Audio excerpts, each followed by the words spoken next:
Hello everyone, welcome back to my YouTube channel. हम Indian polity में fundamental rights कर रहे हैं। तो फंडामेंटल राइट्स में आज ही हमारी लास्ट क्लास होगी।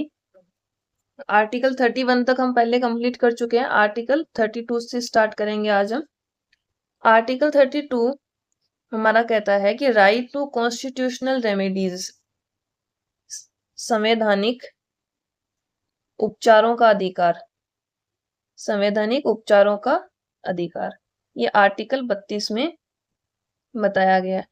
तो आर्टिकल 32 जो बेसिकली है किस बारे में? आर्टिकल 32 में ये कहा गया है कि अगर किसी भी पर्सन का, किसी भी व्यक्ति के उसके फंडामेंटल राइट छीने जाते हैं, उसके फंडामेंटल राइट्स का वॉयलेशन किया जाता है, तब उसके पास क्या राइट है, इस बारे में बात करता है आर्टिकल 32। तो किसी भी पर्सन के अगर फंडामेंटल राइट का वॉयलेशन किया जाता है तो वो सुप्रीम कोर्ट में जा सकता है। सुप्रीम कोर्ट में वो रिट पिटिशन लगा सकता है। ये हमारा आर्टिकल 32 बताता है। आर्टिकल 32 क्या? Right to approach the Supreme Court on violation of fundamental rights, कि यदि आपके मौलिक अधिकारों का हनन होता है, मौलिक अधिकारों का हनन होने पर आप सुप्रीम कोर्ट या सर्वोच्च न्यायालय में जा सकते हैं। इसमें क्या? Allows individuals to seek justice, कि आपको इंडिविजुअली आपको न्याय का अधिकार है, आप सुप्रीम कोर्ट में जाके न्याय ले सकते हैं। Can file writ petition under article 32। तो आर्टिकल 32 तो हमारा है कि आप सुप्रीम कोर्ट में, सुप्रीम कोर्ट जो रिट जारी कर सकता है, सेम यही जो पावर है वो हाई कोर्ट को भी दी गई है। हाई कोर्ट को ये पावर दी गई है आर्टिकल 226 में। तो हाई कोर्ट भी ये रिट जारी कर सकता है। यदि किसी के मूल अधिकारों का हनन होता है तो राज्य में आप हाई कोर्ट में जा सकते हैं। तो हाई कोर्ट का है आर्टिकल 226।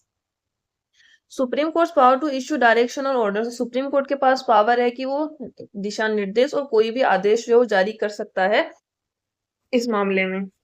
उस मैटर में सुप्रीम कोर्ट को defender and guarantor of the fundamental rights बताया गया कि जो सुप्रीम कोर्ट है वो मूल अधिकारों का रक्षक है, मूल अधिकारों का रक्षक व गारंटी देने वाला बताया गया सुप्रीम कोर्ट को।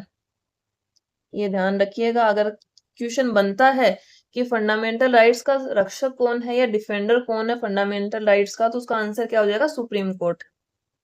और आर्टिकल 32 से रिलेटेड एक और स्टेटमेंट है, जो डॉक्टर B.R. अम्बेडकर हैं, उन्होंने आर्टिकल 32 को heart and soul of the Indian constitution कहा है। क्या कहा है? भारतीय संविधान की, भारतीय संविधान की मूल आत्मा, मूल आत्मा व हृदय कहा है। ये हमारे आर्टिकल 32 के बारे में बात होगी। तो आर्टिकल 32 क्या बताता है कि यदि आपके फंडामेंटल राइट्स का वॉयलेशन होता है, आपके मौलिक अधिकारों का हनन होने पर आप सुप्रीम कोर्ट में जा सकते हैं। आर्टिकल 32 के तहत सुप्रीम कोर्ट इसमें रिट जारी करता है और सुप्रीम कोर्ट को जो है वो फंडामेंटल राइट्स का डिफेंडर एंड गारंटर बताया गया, रक्षक व गारंटी देने वाला। और यही सेम पावर हाई कोर्ट को दी गई है आर्टिकल 226 में। और डॉक्टर B.R. अम्बेडकर जी ने आर्टिकल 32 को heart and soul of the Indian constitution, भारतीय संविधान की मूल आत्मा व हृदय कहा है। अब हम देखेंगे कि जो हम रिट की बात कर रहे हैं, तो सुप्रीम कोर्ट मूल अधिकारों का हनन होने पर 5 तरीके की रिट जारी कर सकता है, तो उनको हम पढ़ेंगे अभी। तो supreme court can issue 5 types of writ, 5 प्रकार की रिट जो सुप्रीम कोर्ट जारी कर सकता है। सबसे पहली है हमारी हेबेस कार्पस, बंदी प्रत्यक्षीकरण, बंदी प्रत्यक्षीकरण। हेबेस कार्पस में क्या है? प्रोटेक्शन अगेंस्ट अनलॉफुल डिटेंशन, यदि किसी को गैर कानूनी तरीके से, गैर कानूनी तरीके से यदि किसी को बंधक बनाया गया है, तो उस मामले में ये रिट जारी की जाती है। इसका लिटरली मीनिंग होता है टू हैव द बॉडी, कि शरीर को प्रस्तुत किया जाए। और हिंदी में देखें तो इसके नाम में ही छुपा हुआ है बंदी प्रत्यक्षीकरण, की जिसको बंदी बना रखा है उसको आप प्रत्यक्ष रूप से कोर्ट के सामने पेश करो। तो हिंदी में तो आपको कोई कंफ्यूजन ही नहीं होगा इसको याद रखने में। बंदी प्रत्यक्षीकरण मतलब कि शरीर को प्रस्तुत किया जाए, और किसके सामने? कोर्ट के सामने। यदि किसी भी व्यक्ति को, कोई भी पर्सन है, उसको अनलॉफुल या गैर कानूनी तरीके से किसी ने बंदी बनाया है, गैर कानूनी तरीके से यदि बंदी बनाया है, तो उसको कोर्ट के सामने पेश करना होगा। कोर्ट के सामने पेश करने के लिए जो है कोर्ट ये रिट जारी कर सकता है, हैबस कार्पस। इसमें ये लिखा है, if a person is detained then the court can issue this writ to present the detained person in front of the court. और ये किसके खिलाफ इश्यू की जा सकती है?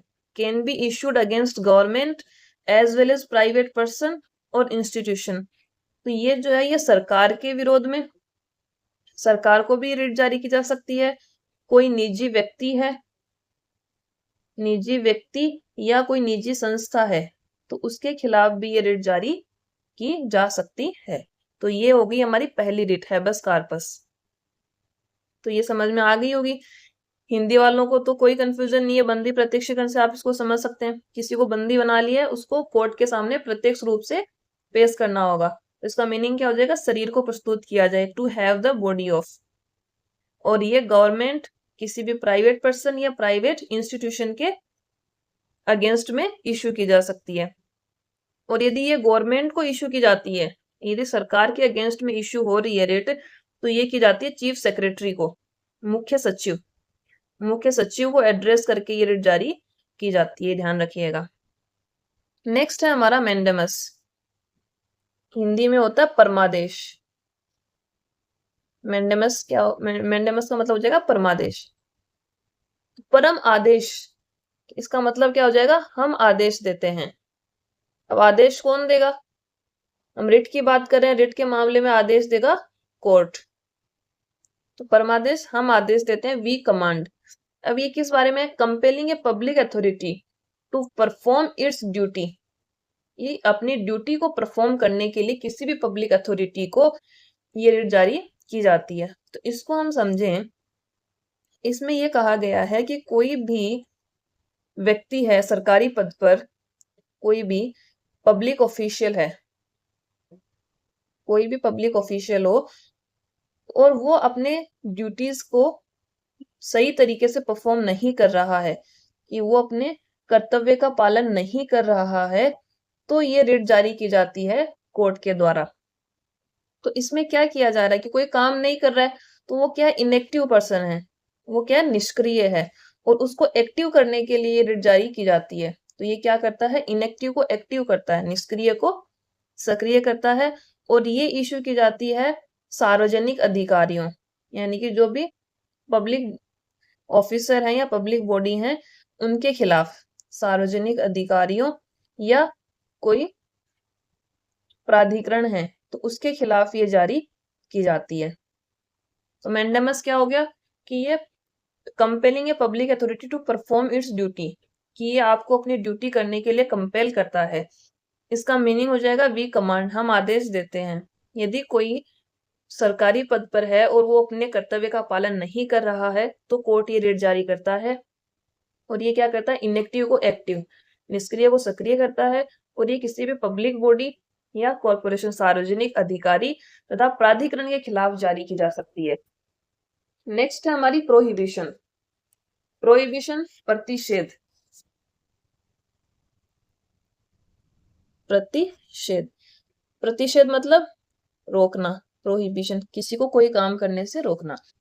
तो ये क्या करता है? डायरेक्टिंग ए लोअर कोर्ट और ट्रिब्यूनल टू स्टॉप प्रोसीडिंग, कि जो भी निम्नतर न्यायालय हैं, लोअर कोर्ट जो है, निम्नतर न्यायालय या कोई प्राधिकरण है, तो उनको वो कुछ काम करने से रोक रहा है। It literally means to forbid, कि रोकना। ठीक है, ये जो है ये हायर कोर्ट के द्वारा, जो भी हायर कोर्ट है, जैसे कि सुप्रीम कोर्ट हाई कोर्ट को, और हाई कोर्ट जो है वो अपने जो डिस्ट्रिक्ट लेवल के कोर्ट होते हैं उनको इश्यू कर सकता है। हाई कोर्ट लोअर कोर्ट को इश्यू करता है।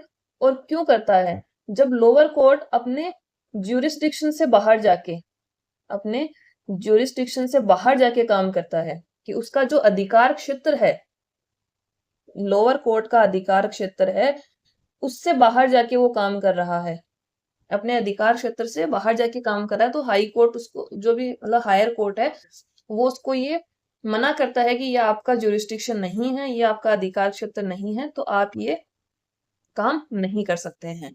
ठीक है, ये हो गया कि इश्यू कब की जाती है, ये हमने देख लिया। उसके बाद ये कोई काम कर रहा है, उसको करने से रोक रहा है, तो कोई काम कर रहा है तो वो क्या होगा, सक्रिय एक्टिव होगा। तो सक्रिय को ये क्या कर रहा है, निष्क्रिय कर रहा है, उसको इनएक्टिव कर रहा है। और ये जो है वो सिर्फ जुडिशियल अथॉरिटीज के खिलाफ जारी की जा सकती है। कि किसके खिलाफ, सिर्फ न्यायपालिका के खिलाफ जारी की जा सकती है। तो ये होगी हमारी प्रोहिबिशन। प्रोहिबिशन क्या है, कि रोकना किसी भी चीज को। तो ये लोअर कोर्ट के खिलाफ जारी की जाती है, उसको कुछ प्रोसीडिंग्स रोकने के लिए। हायर कोर्ट जारी करता है लोअर कोर्ट को जब वो अपने जुरिस्डिक्शन से बाहर जाके काम करता है, और ये एक्टिव को इनएक्टिव करता है, और सिर्फ जुडिशियल अथॉरिटीज, न्यायपालिका के खिलाफ ये रिट जारी की जाती है। तो ये हो गई हमारी प्रोहिबिशन। नेक्स्ट हम बात करें सर्ट्योररी, ये है उत्प्रेषण। उत्प्रेषण, इसका मीनिंग होता है प्रमाणित होना या सूचना देना। प्रमाणित होना या सूचना देना। टू बी सर्टिफाइड और टू बी परफॉर्म्ड। ये question and order passed by a lower court. Question and order passed by a lower court मतलब यानी कि लोअर कोर्ट ने कोई आदेश जारी किया, उसको रद्द करना। ये है सर्ट्योररी उत्प्रेषण। इसका मीनिंग हमने देख लिया, टू बी सर्टिफाइड और टू बी इन्फॉर्म्ड। अब ये इश्यू क्यों की जाती है, इसमें भी सेम है कि अगर ये हायर कोर्ट जारी करेगा, जो भी उच्चतर न्यायालय होगा, जैसे कि सुप्रीम कोर्ट हाई कोर्ट को, हायर कोर्ट उससे लोअर कोर्ट को जारी करता है। हाई कोर्ट लोअर कोर्ट को जारी करेगा, ये कब करेगा, जब वो अपने जुरिस्डिक्शन से बाहर जाके काम कर रहा है। अब यही हमने पिछले में देखा था, फिर इसमें और जो हमने अभी देखा प्रोहिबिशन, उसमें क्या फर्क है, उसको हम देख लेते हैं। प्रोहिबिशन उस टाइम जारी किया जाता है कि केस की सुनवाई कर रहा हो। थोड़ा सा इधर समझ लें, ये हमारा प्रोहिबिशन और ये सर्ट्योररी। सर्ट्योररी, इनमें क्या डिफरेंस है। पहला तो सेम है कि जो हायर कोर्ट है वो लोअर कोर्ट को जारी करेगा, ठीक। इसमें जो वो सिर्फ काम करने से रोकता है, इसमें सिर्फ काम करने से रोक रहा है, इसमें क्या करेगा, वो स्वयं के पास, खुद के पास मंगवा लेता है। जैसे कि सुप्रीम कोर्ट ने हाई कोर्ट को किसी केस पर ये बोला कि ये आपके जुरिस्डिक्शन से बाहर है, इस पर आप सुनवाई नहीं कर सकते, तो सुप्रीम कोर्ट ये जो केस है वो सुप्रीम कोर्ट के पास चला जाएगा। इसकी सुनवाई अब कहाँ होगी, सुप्रीम कोर्ट में। ये पहला पॉइंट हो गया, ठीक। दूसरा पॉइंट इसमें है कि ये रिट जब जारी की जाती है कि जब जो लोअर कोर्ट है वो सुनवाई कर रहा हो, जब सुनवाई कर रहा हो उसी टाइम ये रिट जारी की जाती है। और ये वाली जारी की जाती है कि सुनवाई के दौरान भी जारी कर सकता है, कि जब सुनवाई चल रही है उस टाइम भी, और पूर्ण होने पर, सुनवाई हो गई उस पे, फैसला भी हो गया, उसके बाद भी जो है ये रिट जारी की जा सकती है सर्ट्योररी। तीसरा है, पहले हमने समझ लिया, इसका मीनिंग समझ लिया, कब इश्यू की जाती है वो देख लिया। और तीसरा है कि ये जुडिशियरी और एग्जीक्यूटिव, न्यायपालिका और कार्यपालिका, दोनों के खिलाफ जारी की जा सकती है। तो इसमें क्या था कि ये सिर्फ न्यायपालिका के खिलाफ जारी की जाती थी, और जो हमारी उत्प्रेषण है वो न्यायपालिका प्लस कार्यपालिका दोनों के विरुद्ध में जारी की जा सकती है। तो ये हो गया हमारा सर्ट्योररी उत्प्रेषण। इसका मीनिंग हो गया, टू बी सर्टिफाइड और to be informed, lower court के अगेंस्ट में जारी की जाती है, हायर कोर्ट के द्वारा जब वो अपने जुरिस्डिक्शन से बाहर जाके काम कर रहा हो। और ये जुडिशियरी और एग्जीक्यूटिव दोनों के अगेंस्ट में जारी की जा सकती है, न्यायपालिका और कार्यपालिका। और इनके डिफरेंस भी क्या है प्रोहिबिशन और सर्ट्योररी में, प्रतिषेध और उत्प्रेषण में क्या फर्क है वो भी हमने समझ लिया। अब लास्ट रिट हमारी बच जाती है क्वो वारंटो। ये क्या है, इसकी हम बात करें तो इसका हिंदी में मीनिंग हो जाएगा अधिकार पृच्छा। अधिकार परीक्षा। इसका मीनिंग होता है प्राधिकृत या वारंट द्वारा। ठीक, इसका मीनिंग हो जाएगा बाय व्हाट अथॉरिटी और वारंट, की आप कोई भी काम कर रहे हैं उसकी आपके पास अथॉरिटी क्या है, उसका वारंट क्या है, उसकी बात करता है। ये कब जारी की जाती है? Challenging the authority of a person holding an office. ये कोई भी व्यक्ति है वो किसी पद पर काम कर रहा है तो उसकी अथॉरिटी या उसका प्राधिकरण क्या है उस पर, तो उसके खिलाफ ही जारी की जाती है। कब जारी की जाएगी? It is issued to investigate the legality of a person's claim to a public office.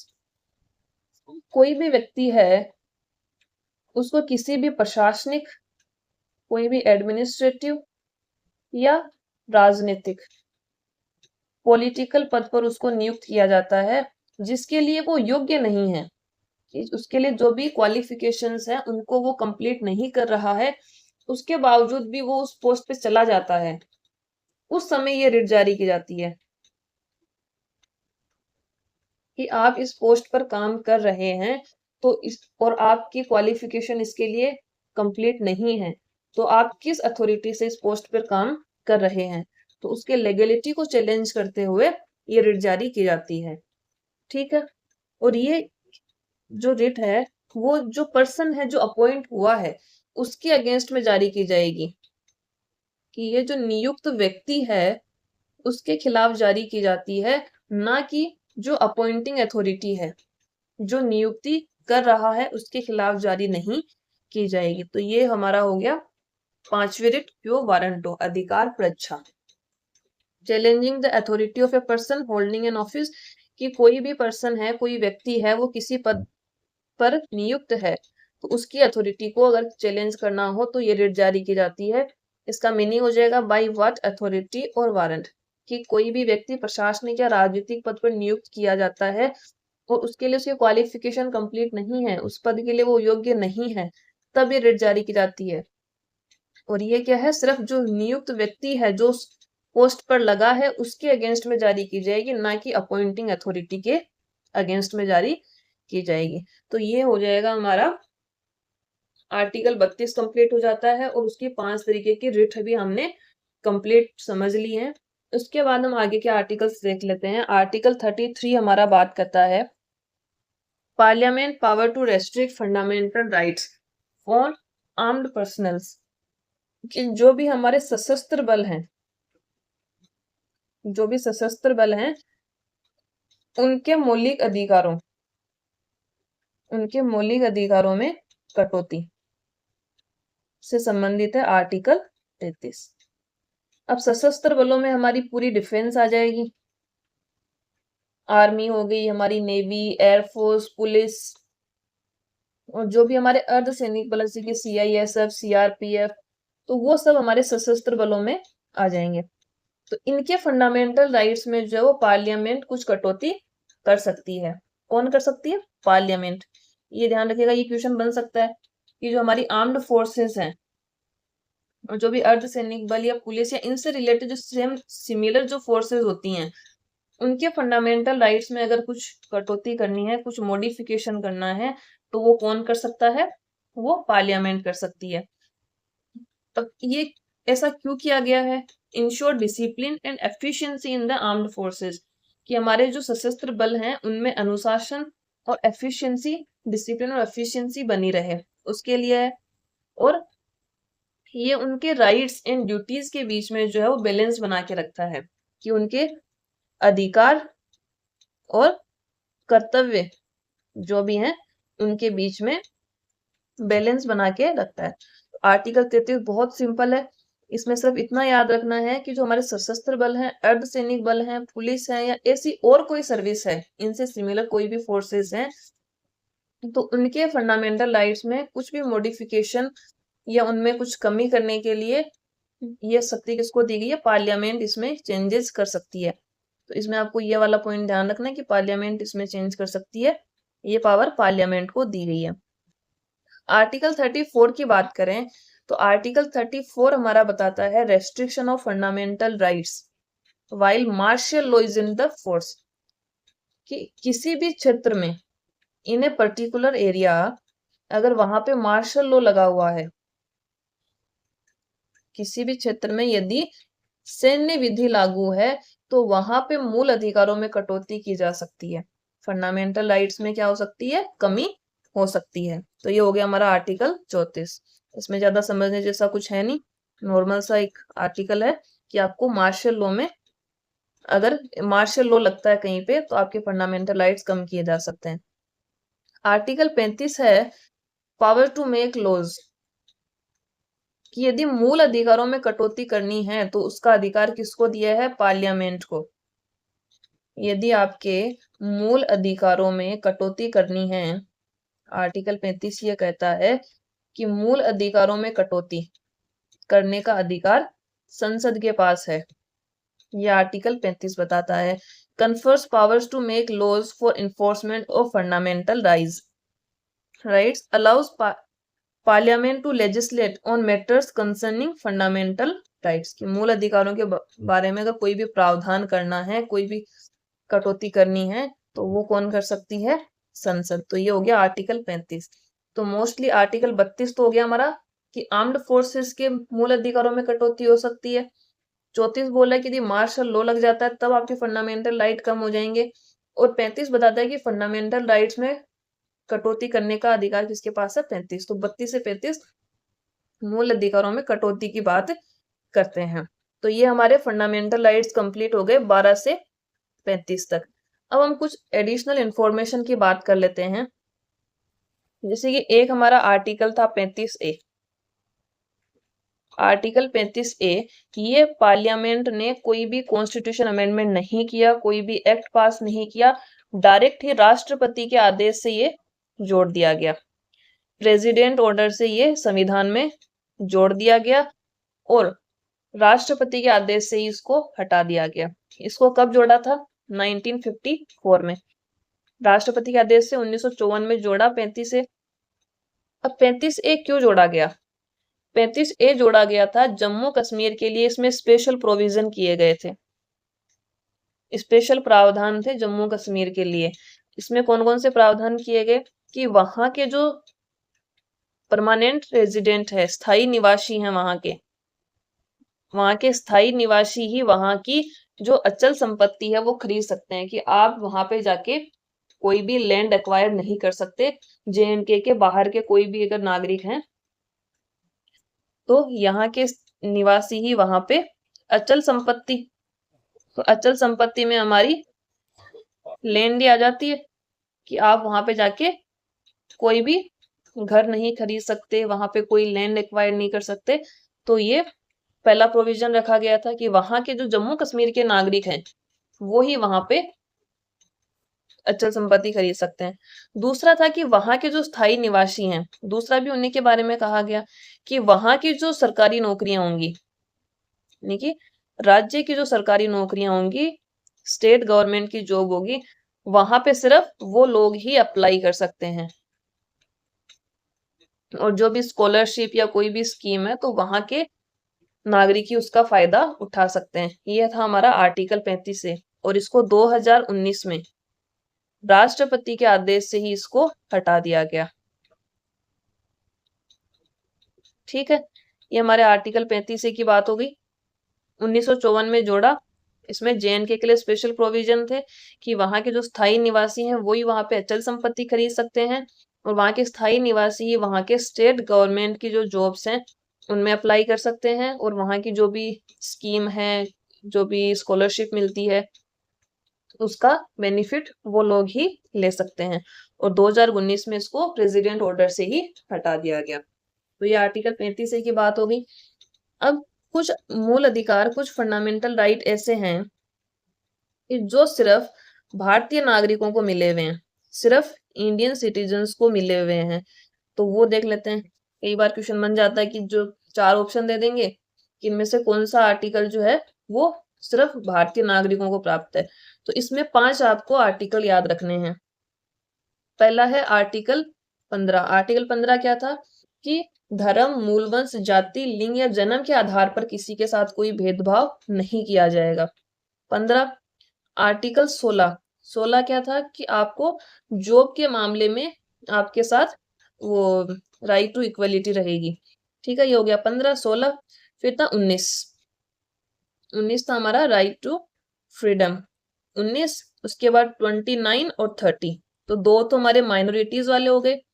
एक वाक और अभिव्यक्ति की स्वतंत्रता, right to speech and expression.